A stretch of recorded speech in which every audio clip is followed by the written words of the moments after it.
Welcome back to the Banker's Grade. Today is 1st January, very first day of the year 2024. I hope आप लोगों ने आपकी SBI CBO की preparation start कर दी होगी and आज के सेशन में आप लोग देखने वाले हो बैंकिंग नॉलेज के important MCQs for the year 2022 RBI circulars हम डिस्कस करने वाले हैं। आरबीआई सर्कुलर्स जो आज भी एप्लीकेबल है, चाहे वो सर्कुलर पुराना हो बट अगर उसका यूज आज भी बैंक में है, वो सर्कुलर अगर आज भी इंपॉर्टेंट है तो वो आपकी एग्जाम में पूछा जाएगा।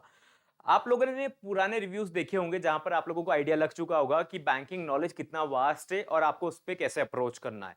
सो आज सेशन में आप लोग उस एमसीक्यूज को देखने वाले हो। बिफोर स्टार्टिंग द सेशन में कुछ समय आप लोगों का लेना चाहूंगा। एज यू नो कि हम लोगों ने अभी तक आप लोगों को हैप्पी न्यू ईयर विश नहीं करा है। For us, for our team bankers grade, it's not just a formality. We want to support you, we want to be in your SBI CBO preparation journey. That's why हम लोगों ने आप लोगों के लिए कुछ ऑफर्स जनरेट कर रहे हैं फॉर 2 days। रिमेंबर इट, 2 दिन के लिए खाली ऑफर जनरेट कर रहे हैं and your target should be to crack SBI CBO. So the offer is 999 में आप लोगों को फुल कोर्स अवेलेबल है। जो कोर्स पहले आप लोगों को 6999 में था विद इफेक्टिव डिस्काउंट, ये आप लोगों को 4999 में मिल रहा था, 4900 अप्रॉक्स में। बट हर कैंडिडेट्स के लिए, यूट्यूब कम्युनिटी के लिए ये अफोर्डेबल नहीं हो पा रहा था। That's why for only 2 days we are providing this full course. Content में कुछ कमी नहीं है, live classes, PDFs, recorded classes, test, everything is included in this course. Course में एनरोल करने के लिए आप लोगों को व्हाट्सएप करना है 9977206520 पर। व्हाट्सएप नंबर आप लोगों को डिस्क्रिप्शन बॉक्स में भी मिल जाएगा, स्क्रीन पर भी अवेलेबल है। सो आप लोगों को प्रिपरेशन करना है, एसबीआई सीबीओ को लाइटली नहीं लेना है। ये न्यू ईयर है, न्यू डे स्टार्ट हुआ है, न्यू ईयर स्टार्ट हुआ है तो अपना रेजोल्यूशन लीजिए एंड टाइम को यूटिलाइज करके अपना प्रिपरेशन कीजिए। ऑलराइट, ये ऑफर केवल 2 दिन के लिए है। यूटिलाइज करने के लिए आप 24/7 व्हाट्सएप कर सकते हो। व्हाट्सएप नंबर स्क्रीन पर दे रखा है और डिस्क्रिप्शन बॉक्स में भी दे रखा है। 24/7 आप यहाँ पर कर सकते हो मैसेज। वहां से आप लोगों को पेमेंट का प्रोसेस समझ में आ जाएगा एंड आपको एनरोलमेंट कैसे करना है, you will get the clarity on that. Alright, so वहां से आप लोगों को ऑफर में मिलेगा 6,999 में, 6,999 नहीं, 999 में। ऑलराइट, सेशन को स्टार्ट करते हैं। पहला question, how many digits constitute the legal entity identifier. LEI के ऊपर क्वेश्चन है जो 2022 में सर्कुलर में पूछा गया था। Used to identify parties in financial transactions globally. कहने का मतलब ये है कि टोटल एलईआई के अंदर कितने डिजिट्स होते हैं। करेक्ट आंसर आप लोगों को बताना है फटाफट। 12 डिजिट्स होते हैं, 20 होते हैं, 16 होते हैं, 24 होते हैं। करेक्ट आंसर बताइए फटाफट। Correct answer is 20 digits. Now what is LEI, आप लोगों को समझना चाहिए एलईआई क्या होता है। चाहे ये सर्कुलर आप लोगों का 2022 में आया था बट ये सर्कुलर कहीं ना कहीं आप लोगों के लिए इंपॉर्टेंट होने वाला है। एलईआई जनरली काम करता है legal entity identifier. It's just like a pan card, like a pan card, not the pan card, like a pan card. Pan card क्या काम करता है, आपके फाइनेंशियल, आपने क्या लोन्स ले रखा है, सब डिटेल्स आप लोगों का उसमें मेंशन रहता है। बट ये इंडिया लेवल पर काम करता है। बट फॉरेन डायरेक्ट इन्वेस्टमेंट्स या फॉरेन से इन्वेस्टर्स इन्वेस्ट कर रहे हैं किसी में, तो उनकी कैटेगरी में ये काम करता है ग्लोबली। ग्लोबली ये एलईआई को यूज करना पड़ता है। तो रिमेंबर इट, पैन कार्ड जैसे यूज होता है एलईआई, जैसे वर्ड यूज कर रहा हूं एग्जांपल टाइप से। ऑलराइट, कंफ्यूज मत होना कि पैन कार्ड की जगह एलईआई को यूज करना है। ऑलराइट, 20 डिजिट्स होते हैं, अल्फा न्यूमेरिक कैरेक्टर्स होते हैं। अल्फा न्यूमेरिक मतलब ए बी सी डी और 1 2 3 4 5 6 टाइप्स के नंबर मिक्स्ड रहते हैं, 20 डिजिट्स रहते हैं। अब उसके डिटेल में आप लोगों को जाने की जरूरत नहीं है। नेक्स्ट क्वेश्चन देखते हैं। What is the threshold for corporate borrowers to obtain the legal entity identifier according to the new directive from banks. देखो, गाइडलाइन आया था 2022 में, इसमें कितना एक्सपोजर होगा तो आप लोगों को एलईआई का जरूरत होगा। जैसे आपने पैन कार्ड में देखा 49,000 या 50,000 के ऊपर आपको पैन कार्ड का रिक्वायरमेंट होता है। सिमिलरली कितने ट्रांजेक्शन्स के ऊपर लीगल एंटिटी आइडेंटिफायर होना जरूरी है, उसके बिना प्रोसेस नहीं होते हैं आपके एक्सपोजर्स। तो करेक्ट आंसर आप लोगों को बताना है। 20 करोड़ है, 25 करोड़ है, 50 करोड़ है, 5 करोड़ है। फटाफट बताइए क्या करेक्ट आंसर है इसका। एनरोल करने के लिए आप लोगों को व्हाट्सएप करना है 24/7। आप व्हाट्सएप कर सकते हो, बाद में भी इस रिकॉर्डेड वीडियो को देख रहे हो तो बाद में भी आप व्हाट्सएप कर सकते हो। We will help, our team will help you out to join to enroll into the full course. Website पर प्राइसेस ज्यादा रहेगा, आपको यहां से एनरोल करा देंगे डायरेक्टली। आप लोगों को फॉर्मेलिटीज करना है, वो व्हाट्सएप पे आप लोगों को फटाफट मैसेज करना है। बट रिमेंबर 2 डेज का टाइम है, उसके अंदर में आपको करना है, उसके बाद ये ऑफर वैलिड नहीं रहेगा। Just to extend our support to the ones जो नीडी है, जिनको लगता है कि उनको प्रिपरेशन करना नहीं हो पाया और प्राइजेस के चलते जो लोग ज्वाइन नहीं कर पाए थे, we are extending our support as a new year wish to them. ठीक है, करेक्ट आंसर इसका है 5 crore. 5 crore is the limit. पहले ये था 50 करोड़ का लिमिट 2022 से पहले, लेकिन उसके बाद इन्होंने 5 करोड़ तक का कर दिया कि 5 करोड़ के ऊपर के एक्सपोजर मतलब होता है लोन्स जो फॉरेन डायरेक्ट वाले रहते हैं, फॉरेन से अगर आप यहाँ पे लोन ले रहे हो वाली सारी चीजें फॉरेन वाले एक्सपोजर में आएगी, और उसका लिमिट कर दिया है 5 करोड़। पहले था ये 50 करोड़, लास्ट ईयर इसको कर दिया 5 करोड़ के ऊपर अब एलईआई का रिक्वायरमेंट रहेगा। आई होप एलईआई का आपको पार्ट क्लियर हो गया होगा। क्लियर है इतना? प्रिपरेशन है ना, टॉपिक वाइज अच्छे से करो, सारे सर्कुलर्स प्रॉपर्ली करो। क्लासेस में हम लोग already live classes, recorded classes में उसी वे में कर रहे हैं। हमको लगता है कि क्लासेस ज्यादा हो तो बेटर है, बट आपको एक चीज समझनी रहेगी कि आप जितना रिवीजन करोगे इतना बेटर रहेगा आप लोगों के लिए। जितना रिवीजन, आपको क्लासेस देखने पर लगता है कि आपने पूरा याद कर लिया, आप पीडीएफ देखोगे तो आपको लगेगा आपको सब कुछ याद हो गया, बट द मोमेंट आप पेपर देखोगे एग्जाम में तो आप कंफ्यूज हो जाओगे। तो इसलिए आपको सिमिलर नंबर, सिमिलर पैटर्न्स याद करने के लिए रिवीजन ज्यादा करना पड़ेगा। ऑलराइट, चलो नेक्स्ट क्वेश्चन देखते हैं अब। What is the extended duration of the interest equalisation scheme for the rupee export credit as announced by Indian government? देखो ये भी लास्ट ईयर का सर्कुलर है।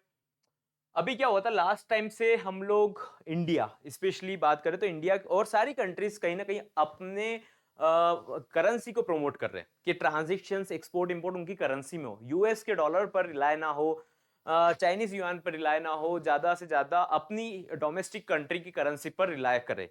सेम इंडिया के साथ भी है, दैट्स वाई इंडिया भी अपने स्पेशल रुपी को एक्सपोर्ट करता है, एक्सपोर्ट नहीं सॉरी इसको प्रमोट करता है। तो एक्सपोर्ट क्रेडिट के अंडर में इंटरेस्ट इक्विलाइजेशन स्कीम लॉन्च हुआ था। अब उसका लास्ट डेट क्या है आप लोगों को बताना है। लास्ट डेट क्या है इस इंटरेस्ट इक्विलाइजेशन स्कीम के अंदर एनरोलमेंट का, मतलब इसका बेनिफिट लेने का। एक चीज ध्यान देना है, अभी हम डिटेल में समझेंगे इसको भी, बट आपको इसका करेक्ट आंसर बताना है। 31 दिसंबर 2023 जो अभी कल गया है, 31 मार्च 2025, 30th सितंबर 2024, 31 मार्च 2024। करेक्ट आंसर फटाफट बताइए। What would be the correct answer? Please tell, please comment, please chat box में अपना शेयर कीजिए। करेक्ट आंसर इसका है 31 मार्च 2024। दैट्स वाई इसको इस क्वेश्चन में इंक्लूड करा गया है। आपकी एग्जाम जनवरी में होगा, जनवरी में ये टॉपिक भी पूछा जा सकता है क्योंकि इसका जो एप्लीकेबिलिटी है वो 31 मार्च 2024 तक है। तो आपसे यहां से क्वेश्चन बन सकता है एग्जाम में, you should be aware of this. आपको ये सब टॉपिक्स भी कवर करना है, ठीक है। नाउ अब इंटरेस्ट इक्विलाइजेशन स्कीम क्या होता है, जैसा मैंने आप लोगों को बताया, गवर्नमेंट और आरबीआई ये सब मिलकर क्या कर रहे हैं, प्रमोट कर रहे हैं अपनी डोमेस्टिक करेंसी को, दैट इज रुपीस को। अब एक्सपोर्टर इसमें पैसा लेगा तो ही हमारा बेनिफिट होगा, है ना। एक्सपोर्टर को इंटरेस्ट में थोड़ा सब्सिडी, इंटरेस्ट का कुछ छूट दिया जाएगा, इक्विलाइजेशन दिया जाएगा, इक्विलाइजेशन रेट दिया जाएगा। तो वो रेट कितना है आप लोगों को ये बताना है, ठीक है। वो रेट कितना है, इसका लास्ट डेट है 31 मार्च 2024। इसका रेट क्या है, 1 2 3 4। करेक्ट आंसर बताना है आपको, फटाफट बताइए।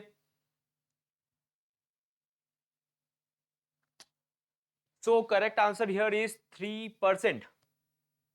फुल कोर्स में live classes, PDFs, recorded classes, test सब कुछ इंक्लूडेड है। डिले मत कीजिए, व्हाट्सएप करना है, दैट्स इट। आपको एनरोलमेंट डन कर दिया जाएगा वहां से 999 में बेनिफिट के लिए, और ये केवल 2 डेज के लिए। रिमेंबर दिस, 2 दिन में ही आपको एनरोल करना है, एल्स ये ऑफर वैलिड नहीं रहेगा, वापस से प्राइस रिवाइज हो जाएगा। तो आप लोगों को अपना एनरोलमेंट जल्दी से जल्दी कर लेना है, वेट नहीं करना है, आपका टाइम जा रहा है। आपकी एग्जाम कभी भी हो सकती है 20th के बाद, 20th जनवरी के बाद कभी भी पॉसिबल हो सकता है, ठीक है। तो 21st को हो सकती है इधर, या फिर 27 28 में भी हो सकती है, 28 को भी हो सकती है। तो आपको ध्यान देना, आपकी एग्जाम कभी भी कंडक्ट हो सकती है, आपको अपनी प्रिपरेशन में कमी नहीं रखना है। दैट्स वाई आप लोगों के लिए अफोर्डेबल हो, हमने ये ऑफर जनरेट करा है for 2 days. Alright, now how many special rupee vostro accounts can each Indian banks open? 72, 82, 92, 102 special rupee Vostro account. जिसको नहीं पता हम समझेंगे अभी, नोस्ट्रो अकाउंट क्या होता है वो भी देखेंगे। अभी इसका करेक्ट आंसर बताइए जिसको समझ में आया हो। What is the correct answer guys?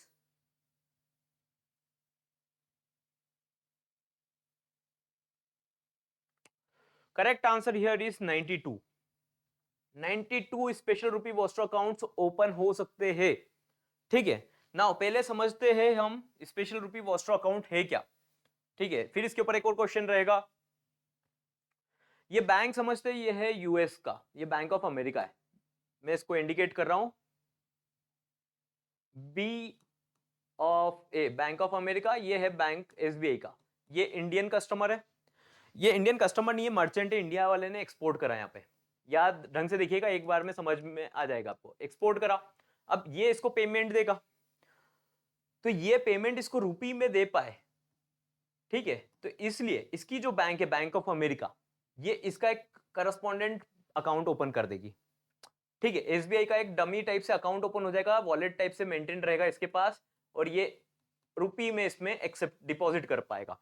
अब ये रुपी में कैसे करेगा, कन्वर्ट करके करेगा, वो सब इसको बेयर करना है। That's why interest equalisation scheme अभी लॉन्च करा था, सो दैट की इंटरेस्ट में रुपी, सो दैट पेमेंट जो रहेगा वो इंडियन अपनी डोमेस्टिक करेंसी में हो पाए। ठीक है, तो आपको वॉस्टर अकाउंट समझ में आ गया। Now you have to provide the answer for what is nostro account. अरे कुछ डिफरेंस रहेगा ना, नॉस्ट्रो वोस्ट्रो सिमिलर साउंड कर रहे हैं, नॉस्ट्रो अकाउंट क्या होता है वो भी समझ लो फटाफट। नॉस्ट्रो अकाउंट, वोस्ट्रो अकाउंट मैंने बताया जैसे कि बैंक ऑफ अमेरिका है, वहां से उसको ट्रांजेक्शन करना है। अब ये एसबीआई बैंक तो वहां नहीं है, तो वो क्या करेगा, एक पेमेंट गेटवे टाइप से इसको एक वॉलेट जैसा इसका अकाउंट ओपन कर देगा एसबीआई का। एसबीआई का अकाउंट बैंक ऑफ अमेरिका में ओपन होगा, सो दैट कि इसमें कलेक्शन कर पाए, और फिर इसको ये ट्रांसफर कर देगा। ठीक है, तो चार्जेस वार्जेस ये सब कस्टमर बेयर करेगा, मर्चेंट को खाली वहां पे इंटरेस्ट स्कीम का बेनिफिट लेना है, सो दैट अपना डोमेस्टिक करेंसी प्रमोट हो पाए। कुछ बेनिफिट रहेगा जब भी तो मर्चेंट एक्सेप्ट करेगा ना उसमें पेमेंट। ठीक है, तो अब नेक्स्ट क्वेश्चन देखते हैं। How many countries are eligible to for the opening of special rupee vostro accounts. कितनी कंट्रीज एलिजिबल है स्पेशल रुपी वॉस्ट्रो अकाउंट्स को ओपन करने के लिए? फटाफट बताइए कितनी कंट्रीज एलिजिबल है। टोटल 22 कंट्रीज एलिजिबल है। कितने अकाउंट्स ओपन हो सकते हैं? 92 special rupee vostro accounts world wide open हो सकते हैं। 22 कंट्रीज को एलिजिबल करा है। और इंडियन कितनी बैंक है जो एलिजिबल है to open vostro account, to get their vostro account, to get their vostro accounts open. कितनी इंडियन बैंक जो अलाउड है वो है, उसका करेक्ट आंसर है 20 इंडियन बैंक्स आर अलाउड। अभी आपने देखा इंटरनेशनल ट्रेड सेटलमेंट्स के ऊपर बहुत चीजें आ रही, तो 20 इंडियन नेशनल बैंक्स आपको याद रखना है। 92 special rupee vostro accounts open करे जा सकते हैं। उसके अलावा 22 कंट्रीज, 20 इंडियन बैंक्स, 22 कंट्रीज में हम लोग के अकाउंट्स ओपन हो सकते हैं। ठीक है, हमारे टाइप्स इंक्लूडिंग रशिया, हमारे टाइप से 22 कंट्रीज में। याद रहेगा ये फैक्ट? क्लियर है? Now next question, which specific financial sector does the decision allowing Indian bank branches in GIFT IFSC to act as PCMs for IIBX primarily aim to enhance? इसका correct answer बताना है। IFSC क्या होता है? Indian financial service centre, gift city जो गुजरात में है, जो इंटरनेशनल फाइनेंस सेंटर के लिए एस्टैब्लिश करा गया है, जो हर कंट्री का अपना अपना रहता है। हमारा गिफ्ट सिटी गुजरात में एस्टैब्लिश करा गया है, kind of a banking hub है इंटरनेशनल पेमेंट्स के लिए। ऑलराइट, तो इसके बारे में हमने क्लास में डिटेल में करा है, बट अभी आपको करेक्ट आंसर बताना है। डिसीजन जो पीसीएम के लिए रहा है, प्रोफेशनल क्लियरिंग मेंबर बोलते हैं। पीसीएम को क्या बोलते हैं? Professional clearing members. तो इसका करेक्ट आंसर क्या है? Correct answer is bullion trading and exchange. IFBX क्या होता है? ये परफॉर्म करता है गिफ्ट सिटी के अंडर, गिफ्ट सिटी में ये काम करता है। ठीक है, आईएफबीएक्स क्या है? India international bullion exchange. ये क्लियर है?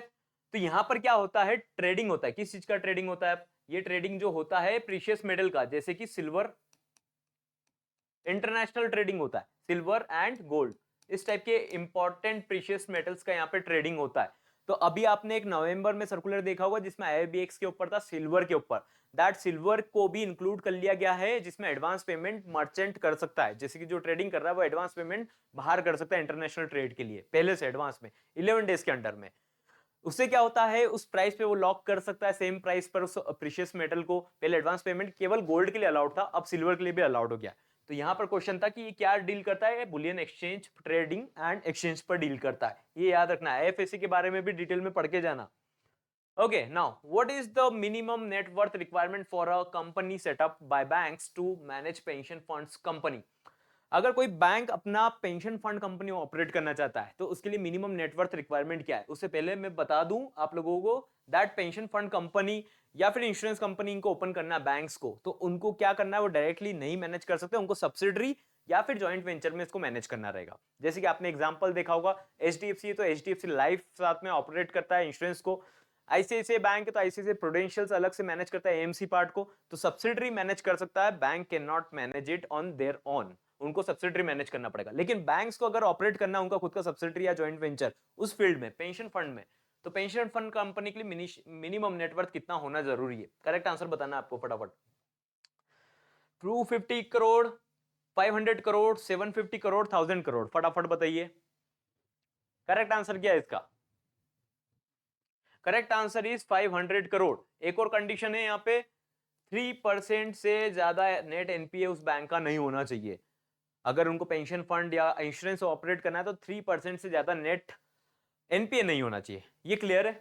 थर्ड कंडीशन यहां पर है इन लोगों का 3 इयर्स तक कॉन्जिक्यूटिव, बैंक की बात करें ब्रांचेस की बात नहीं करें, 3 इयर्स तक का इनका प्रॉफिट बुक होना चाहिए, ऐसा नहीं हो कि ब्रेक इवन पर ही पड़े हो, उनका प्रॉफिट होना चाहिए, नेगेटिव ग्रोथ नहीं रहना चाहिए 3 इयर्स तक, ठीक है। याद रहेगा बैंक कंपनी को, बैंक्स को अगर सब्सिडरी या जॉइंट वेंचर में पेंशन फंड कंपनी ऑपरेट करना हो तो कितना मिनिमम नेटवर्थ है, 500 करोड़।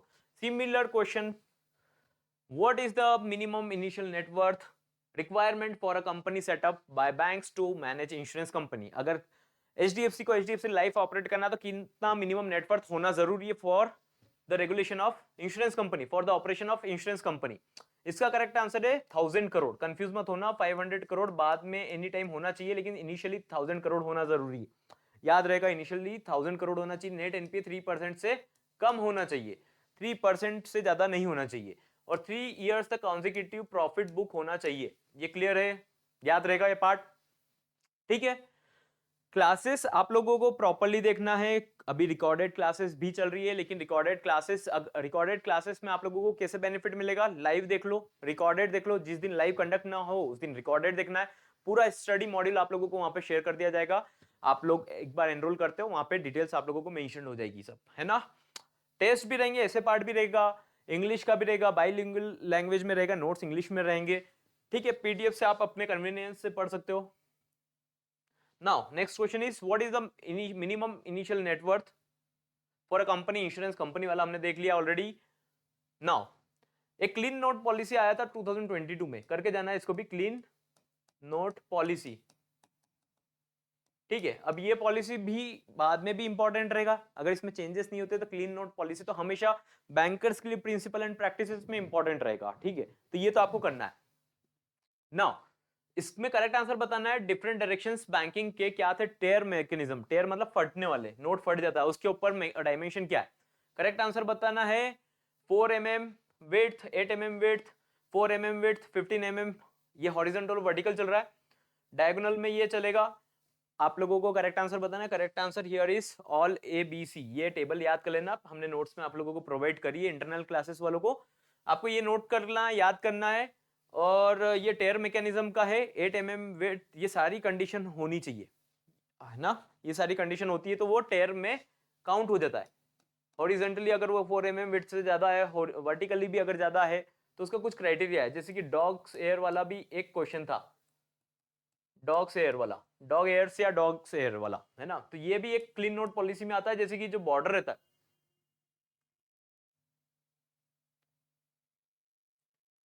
ये भी क्लीन नोट पॉलिसी में आता है। जैसे कि अगर आपने देखा ये नोट है, इसके कॉर्नर्स अगर बेंट हो जाते हैं तो इसको डॉग के ईयर जैसा दिखता है, ये विजुअल कैसा होता है, डॉग के ईयर जैसा, इसलिए डॉग एयर्स इनको बोलते हैं, याद रखना कभी पूछ ले एग्जाम में तो, डॉग एयर्स, है ना। इसका भी कुछ क्राइटेरिया रहता है, वो आप लोगों को देखना है, डिटेल में पढ़ना है सर्कुलर को, जब जाकर समझ में आएगा, एक टॉपिक से नहीं होगा वो चीजें, है ना।